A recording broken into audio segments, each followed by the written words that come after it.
Thank you, Michael. Hey, everyone. In November window, we start making the turn into the second half of qualifying. It's been a great experience for this group, and I've been really impressed how, this young team has been dealing with, all of the roller coaster of what World Cup qualifying entails.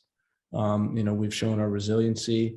Some of our performances have been excellent, and we've played a number of players throughout these first 6 games. Looking forward to the November window, we'll have another opportunity for 4 players to get their first taste of World Cup qualifying experience. We'll also add Christian Pulisic back into the team, and it's really the same mentality that we've had in the past windows. The goal is 1 game at a time. Focusing heavily on Mexico game for the first couple of days, and turning around and getting ready for Jamaica. We know it's a big window, and we're excited for it and looking forward to, both games. Thanks, Gregg. We'll start with questions and begin with.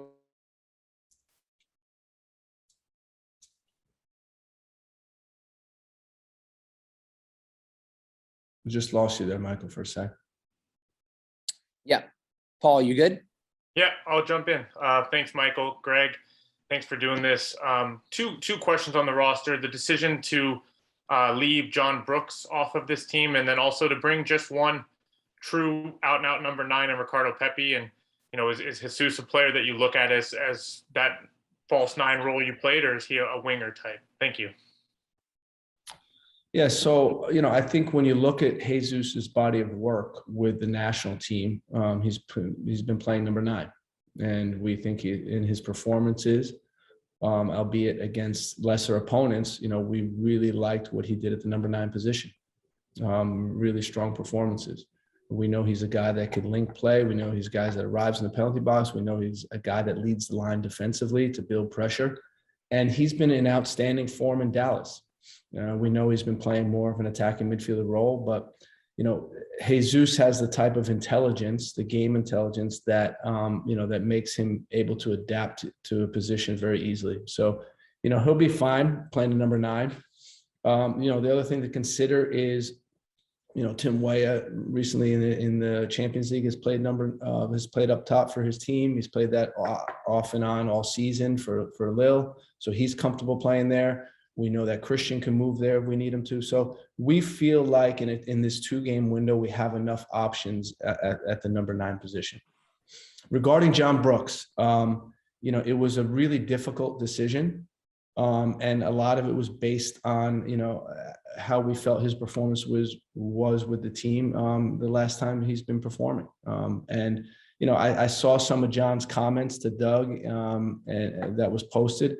And that's all you can ask for as a player's response, right? Normally what players do is they start picking off other players and saying, well, this guy's doing this.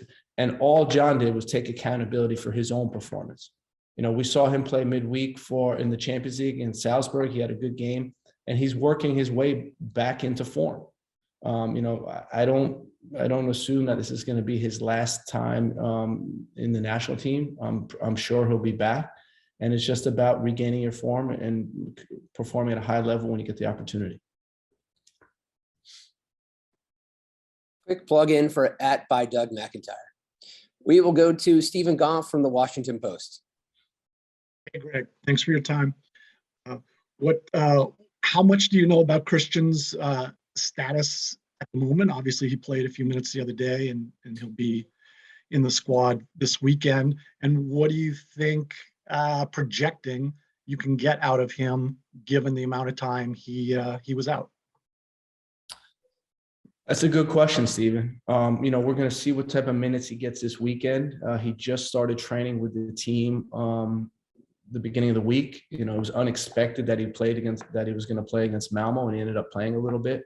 So for us, it's about progressing him in a safe way. We know he's valuable to the team. We know we want him in the field, but we're also not willing to risk anything. It's about how he feels, and depending on that, will dictate what role he plays in these 2 games. Next will be Ron Blum from Associated Press. Hey, Greg, with the decision to bring Scally in now, you had said last month wasn't the right time. What's occurred in the last month with him that makes this the right time, or is it just having the extra day between games to integrate him into the group? Yeah, I think it's that, but it's also his form, right? I mean, if you look at what's changed from month to month, he's played in another 5 Bundesliga games, a cup game. They beat Bayern Munich 5-0. He had an assist the other day. And this is what we're looking at is how is the player performing? And, when we see, him going against Sane or Alphonso Davies on the side, and like he's being tested and he's standing up to these tests. And for us, it was just gathering enough information. He's a young player. We wanted to see him performing consistently at a high level, and he's done that. Next will be Doug McIntyre from Fox. Thanks, Michael. Hi, Greg. You said something really interesting to Bobby Warshaw on the U.S. Soccer podcast that you do with him. You're listening to that thing, man? You're listening to that podcast? I didn't know anyone listened to that. Yeah, I think we all do.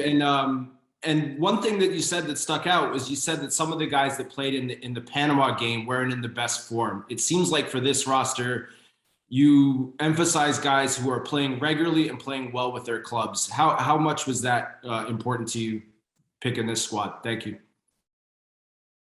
Well, I think, that was looking back on the Panama game and thinking, okay, maybe we made some wrong lineup choices based on the form of guys. So part of it was important. I think part of it is also, so Christian, obviously hasn't played. So he's a guy that doesn't meet that criteria, but he's valuable enough to the team that we want him taking part. Right. I can't say that every player is exactly that same case, but you look like Reggie, he's included again, and he started playing more with his team. And, Joe Scally's playing, DeAndre's playing every week. We have some guys like Eunice that's not playing. And, so what I'm thinking is that it's always a combination. And I think it's always a combination of what they've done in the past for us and what they're doing with their teams. And, you try to get that balance right. And so it's not always perfect. In Eunice's case, we thought he played really well in this last window. And even though he's not getting enough game time, we wanted to still include him. Weston, on the other hand, is playing great right now. And, it's great to have him in the team. So it's not an exact science, Doug. I wish I had a better answer for you on that one. Next will be Jeff Carlisle from ESPN. Thanks, Michael. Hi, Greg. I was wondering if you could dig into the thought process behind the selection of your forwards. What do you think guys like Ferreira and Weah give you cover as opposed to like a Daryl DK or a PFOC? What was it about their profiles that you think fit, or about what PFOC and DK didn't give you? I think it's just more of about what we're looking to do in these two games and how we're looking to play and some of the important attributes and in the number 9 position, the profile that we're looking at. We still want to be stretching the opponent. We still want to be getting behind their back line. We still want to be aggressive pressing the opponent. And we're looking at the profiles of these guys, and we're saying, okay, who really helps with that? Who's going to give us the best chance for success in these areas? We want dynamic movement in the penalty box. These type of things are important. Daryl, I think, is getting back to his form. He's I think he will have a role to play with the national team in the future. I think it's just not exactly where we need it to be right now. Jordan, similar. He's a strong physical forward, more of a stationary type of forward, a hold-up player.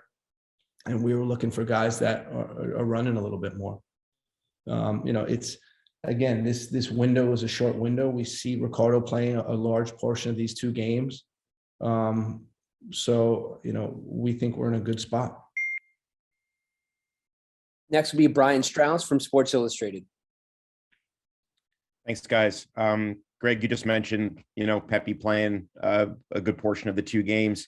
I'm curious just overall in terms of your approach, where you wanted the depth, perhaps some individual player decisions. How were those shaped by the fact that this window is so dramatically different than the others, having only the 2 games instead of 3, reduction of travel, and then what seems to be a big deal, which is a full extra day of rest between the games? How did that shape the way you built this roster? Yeah, it shaped it. We made a lot of decisions based on that. You think about this, like it should be reasonable that if we're happy with the performance of players in the first game, that they can continue on and play the second game. You won't need to rest them or rotate them. That should seem reasonable. One thing we were cautious about was the fact that Tyler, Weston, and DeAndre have yellow cards, and we may be forced to take them out. So if you think about, DeAndre getting a yellow, we need a backup there. And then, same thing with the center midfield position. If Weston and Tyler get yellows, we need a backup in those positions. So that was critical to the window. And then, it's luxury to be able to bring a guy like Christian into camp. Even though he's not 90 minutes fit, to have him being able to make an impact in whichever way we choose is going to be helpful. And some of the other guys are in great form. We expect them to be able to play, as much as 180 minutes in 2 games. So we feel like, we have good cover in these positions, in all positions. Next will be Ivis Galarcep from SBI Soccer. Gregg, obviously with John Brooks not getting called in, there's going to be a lot of attention paid to the center backs. As far as the group that you have, what did you see from Chris Richards, and what do you like about Mark McKenzie and Miles Robinson, that group, that young and kind of dynamic group of center backs? How do you like that group heading into these particular matchups, especially with Jamaica and Mexico? And a follow-up on the midfield, Gianluca Busio has obviously been playing a lot at Venezia and looking pretty sharp. And with Musa, as you mentioned, not getting as many minutes in this past month, could we see more Busio in November? Yeah, Gianluca will definitely be pushing for a starting position. He's been in great form with Venezia, and ended up being a key player. When you talk about young players transition to Europe, especially the level that he went to, he's handled this better than just about anyone I've seen. I mean, it's been absolutely amazing, his transition into Italian Serie A. He's done a great job, and he's in good form right now. So he's certainly going to be in consideration to play some minutes in this camp. Regarding the other person, who did you mention again? Oh, John Brooks, the center back. The center back, central defenders. Yeah, center back. So Chris Richards has been playing well for Hoffenheim. They gave him off last week. He'll be back in the lineup this weekend. He's played a lot of minutes and been doing a good job. We liked his performance for the most part against Costa Rica. We thought he did a good job. Miles has been steady force for us in virtually all of Gold Cup and all of World Cup qualifying thus far. We feel like he's a real solid option. And then Walker had a fantastic game against Jamaica, and we know that he could either start the game or be cover, and we're satisfied with that. Regarding Mark, Mark has had World Cup qualifying experience, playing in a couple of these games. And for him, it's a question of, he has that athleticism. He has the ability to cover the back line. He's a very good 1v1 defender. And we feel if we're going to be pressing high, he's a good player to give us cover in this camp. Next will be Henry Bushnell from Yahoo. Thanks, Michael. Hey, Gregg, thanks for your time. I have a question totally unrelated to the roster. How involved were you in the selection of Cincinnati as the site for the Mexico game? And what factors did you prioritize, or would you have hoped the Federation would have prioritized in selecting it? Well, I was involved. It was a collective decision. I was involved in that group. And what I'd say is our priority was finding a venue that we know we'd have a pro-US crowd. And, it's not always cut and dry when you're talking about, United States. We have a rich Hispanic heritage in our country. And for us, it was about getting this right. We know it's going to be important to have a great crowd. And, Columbus is a venue that always comes to mind. We've been there before against Mexico. And, Cincinnati with the new stadium, with increased capacity, we think it's going to be a fantastic venue. We think it's going to be a great atmosphere. And, I'm already excited for this game because it's a big one. Next will be Jonathan Tannenwald from the Philadelphia Inquirer. Thanks, Michael. Thanks, Gregg. Gregg, we've seen Brendan Aronson play on the right some for you and for his club. And with Gio out, does he become one of the candidates to take that spot for you in these games? Yeah, I think he could play on the right. He's also played on the left for us. We also have other players that can play on the right, with Paul and Timmy Weah. So I don't think there's a great urgency to move Brendan to the right, but we'll see.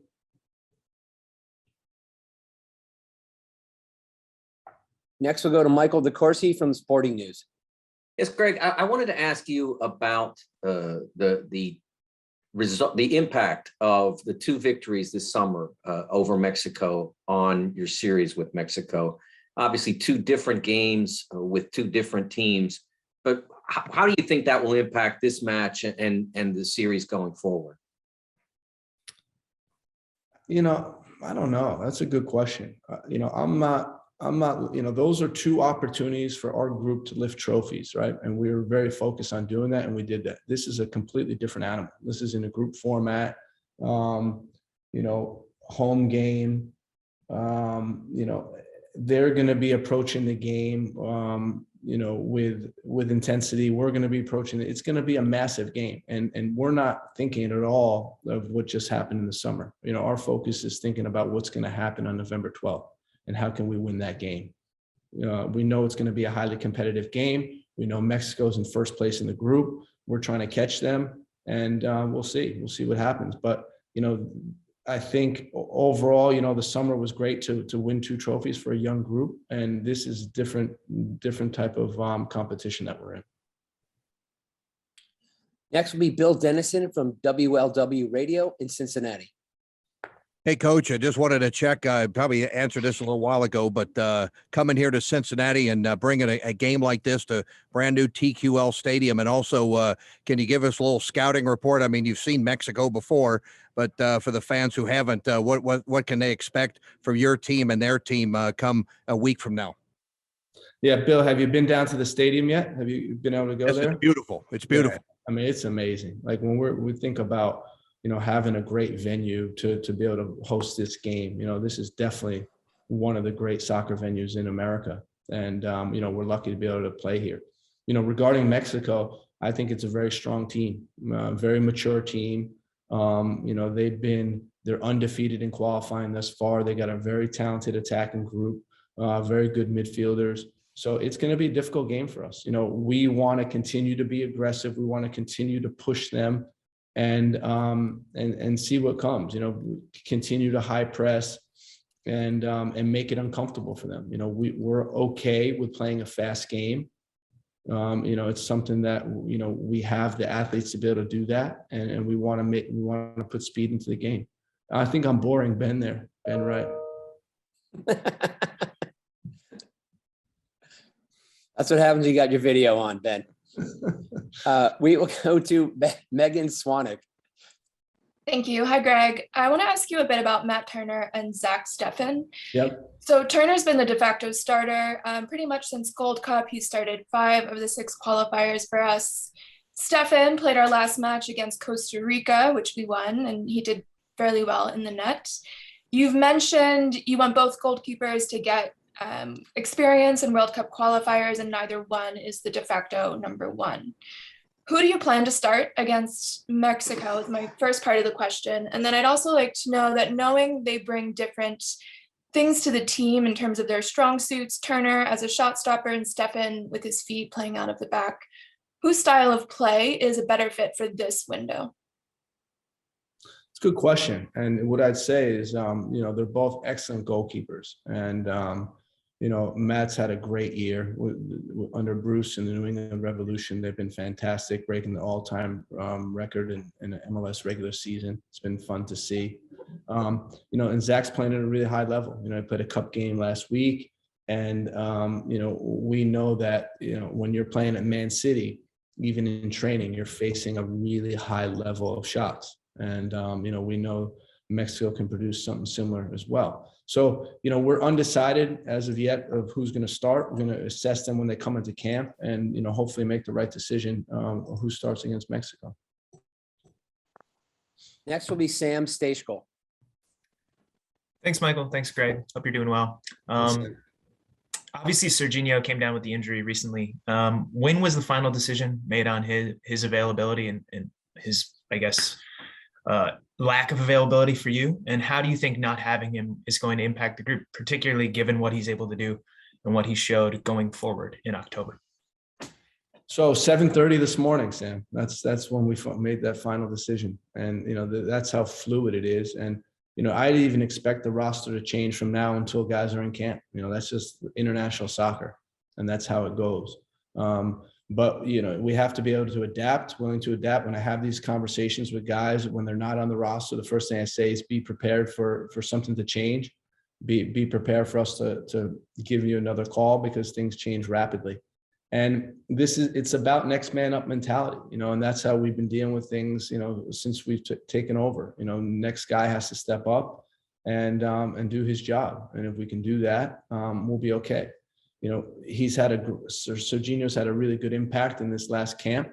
And we liked what he gave us offensively, but when I'm looking at what our fullbacks do in general, our fullbacks have been really productive. If you think about, Reggie scoring against Costa Rica in the summer, Shaq scoring it and having assists in the Gold Cup, Anthony Robinson scoring and having assists thus far. So our fullbacks produce. We know that, and we're confident that they're going to be able to do it again in this window.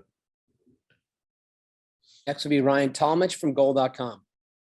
Hey, Greg, you mentioned earlier Weston's form. Yeah. And how he's playing. And the reality is the last 2 months have kind of been a challenge for him, not just, with you guys, but also at the club level, where when you're at a club like Juve, you kind of always have to prove yourself or else you fall behind, you fall down the pecking order, transfer rumors, whatever. And over the last 2 months, he's kind of taken that challenge. He's scoring goals, playing in big games, winning big games, doing all that.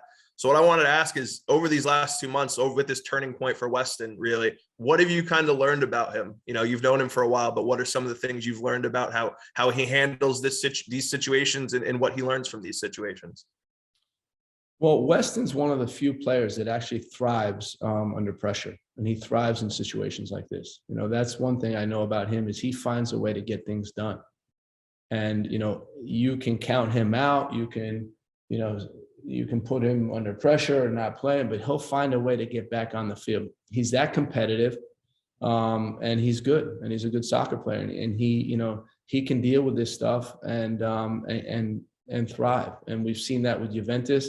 I think he came back and had an excellent window in October for the national team, and it's great to get him in this type of form going into November, because we know we need our big players in big games, and Mexico and Jamaica are going to be two big games. Next will be Emily Olsen from USA Today. Hey, Greg, thanks for the time. I wanted to follow up quickly on Sam's question about Serginho. Obviously, there's a lot going on with his club situation, and it's not the first time. In the situations, whether it's manager changes or just general turmoil of such going on at their clubs, how much are you speaking to players, and specifically with Serginho? What can you share about conversations you've had recently, now with the injury on top of everything? Yeah, Serginho's been really focused, and he's been really, when you're at a club like that, you just want to keep playing. You want to stay on the field, and he's been focused on doing that. And he's been adapting for his team, whether he's playing on the right or right wing or right back, and he's been doing a good job. One thing I heard is that, we might have, not called him in because it's, we're doing Barcelona a favor. It's a new manager. I can confirm that that's not the case, that if we thought he could play, he would be in camp. And, these games are that important that we would never, give a guy a pass and say, okay, you can stay back, because, just to get some rest. That's just not the case. We wanted him in camp, and it's unfortunate that he can't perform. Next will be Avi Creditor from Sports Illustrated. Thanks, Michael. Hey, Greg. Just a question about Gio. We're going on 2 months now, and his injury recovery. Do you have any sense on what his timetable is and when he's due to return? And was there an expectation that you had that he would be ready for this camp? And is there a disappointment that he is not? I think that, he's making progress. That's what I can say. It's, injuries sometimes don't, pan out the way you expect them to, and that's natural. And, it's taking longer than expected, but he's been dealing with it in a good way. And, he's a young player that wants to be out here helping the team. We want him out here. Unfortunately, he can't be. And it's just about how do you deal with what's next? How do you take the situation and make the best of it and keep moving forward? We have time for 2 more questions. First will be Claudio Villalobos. Thank you, Michael. Gregg, from outside looking in, and obviously because of what we've seen so far, it seems to us, or at least to me, that you have one of those problems that most coaches like to have, where these guys performing at a top level, especially the ones after the game against Costa Rica and what they're doing right now with the clubs. Just to put a line on as an example, when you look at Brandon, Paul, Jesus, Ricardo, Christian, Tim, I mean, they're all performing at a high level. How difficult has it become for you to actually come up with a lineup?